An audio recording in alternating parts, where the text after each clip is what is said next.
ಓಂ ಸಾಯಿರಾಮ್. ಶುಭೋದಯ ನನ್ನ ಮಗುವೆ.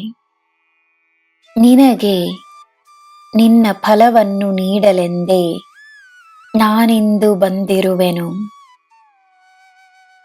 ದಾನವನ್ನು ಮಾಡುವಾಗ ದಾನದ ಅರ್ಥವನ್ನು ತಿಳಿದು ಯಾವುದೇ ತರಹದ ಅಪೇಕ್ಷೆಯಿಲ್ಲದೆ ಅಹಂಕಾರವಿಲ್ಲದೆ ಸಂತೋಷದಿಂದ ಮಾಡು.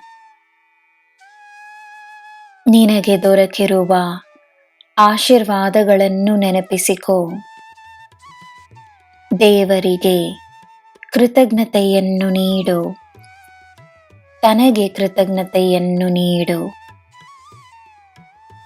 ನಿನ್ನ ಸಹಾಯಕ್ಕೆ ಈ ಬ್ರಹ್ಮಾಂಡವೇ ಸಿದ್ಧವಾಗಿದೆ. ನಿನ್ನ ದಿನ ಶುಭವಾಗಿರಲಿ. ಸರ್ವಂ ಸಾಯಿಮಯಂ. ಜೈ ಸಾಯಿರಾಮ್.